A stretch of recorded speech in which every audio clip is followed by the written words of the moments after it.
DKRC angkatan 2021 Nangkul Ilmu Gizi. Baiklah, di sini saya akan menjelaskan macam-macam vitamin dan fungsinya. Yang pertama di sini saya akan menjelaskan vitamin yang larut dalam lemak. Vitamin yang larut dalam lemak ini adalah sangat memerlukan absorpsi lemak agar vitamin tersebut dapat diabsorpsi secara efisien. Nah, diabsorpsi molekul juga vitamin tersebut harus diangkut dalam darah, yaitu oleh lipoprotein atau protein sebagai pengikat yang spesifik.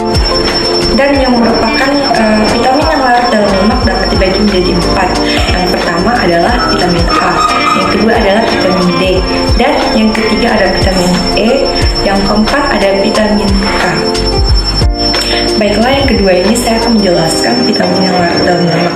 Nah, apa sih itu vitamin yang larut dalam lemak? Nah, jadi vitamin yang larut dalam lemak ini adalah lemak yang disimpan dalam hati dan jaringan lemak tubuh.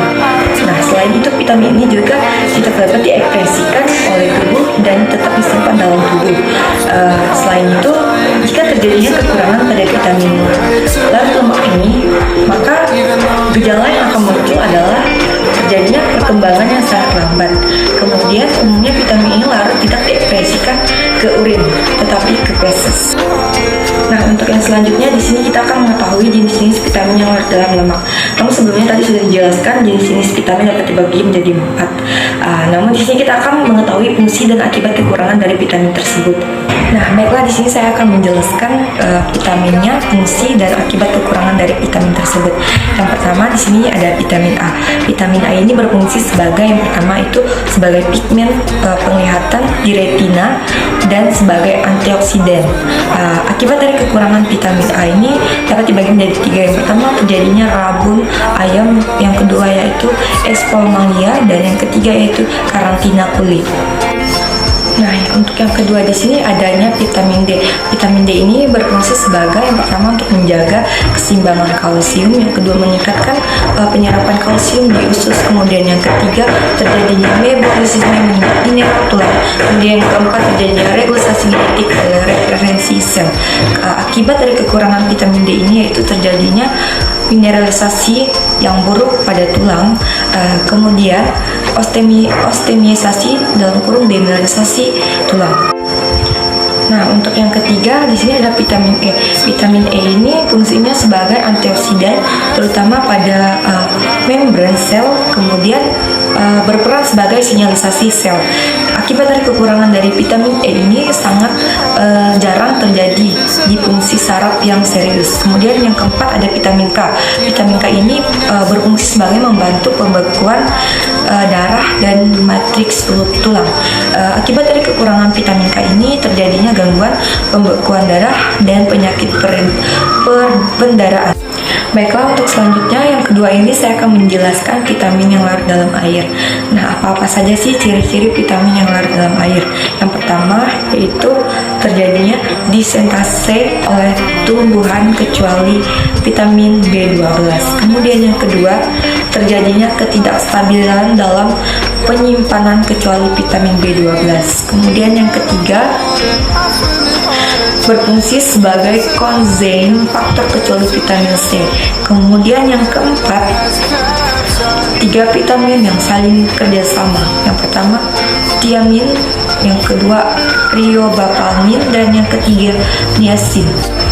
Kemudian yang keempat yaitu kebutuhan vitamin yang tergantung dari tingkat pertumbuhan, kehamilan, menyusui, atau penyakit dan ukuran tubuh. Kemudian yang kelima ini terjadinya efek kekurangan, gangguan saluran cerna, lemas, kerusakan saraf jika riboflavin, gangguan atau peradangan jaringan. Kemudian untuk yang keenam, bahan makanan sumber harus berasal dari sereal, padi-padian, kacang-kacangan, susu, buah, dan sayur-sayur. Kemudian yang ketujuh tidak menimbulkan toksik dalam kurung isodesin, vitamin B12, dan vitamin C. Kemudian yang kedelapan, kelebihan dibuang urin. Untuk yang ketiga, yang selanjutnya adalah pengertian mineral. Di sini saya akan menjelaskan pengertian mineral. Nah, apa sih itu mineral? Jadi mineral adalah senyawa yang non-organik yang tubuh Anda butuhkan agar bisa berkembang dan berfungsi dengan normal. Selain itu, mineral juga dapat dikelompokkan menjadi dua. Yang pertama, di sini saya akan menjelaskan mineral makro. Jadi mineral makro ini adalah mineral yang tubuh butuhkan dalam jumlah besar. Rentang kebutuhan makro berkisar dari beberapa belas miligram hingga ratusan miligram. Contohnya mineral dalam kelompok ini yaitu kalsium, fosfor, dan kalium. Nah, jadi untuk yang terakhir di sini saya akan menjelaskan mineral mikro. Nah, apa sih itu mineral mikro atau trace elements? Jadi mineral mikro atau trace elements adalah mineral yang diperlukan dalam jumlah yang sangat kecil, kemudian yakni kurang dari 100 mg. Beberapa mineral yang tergolong sebagai trace elements dapat dibagi. Yang pertama yaitu zat besi, kemudian tembaga, zinc, mangan, dan iodin. Baiklah, mungkin itu saja hasil penjelasan dan presentasi dari saya mengenai macam-macam vitamin, fungsi-fungsi vitamin, mineral makro, dan mineral mikro. Terima kasih.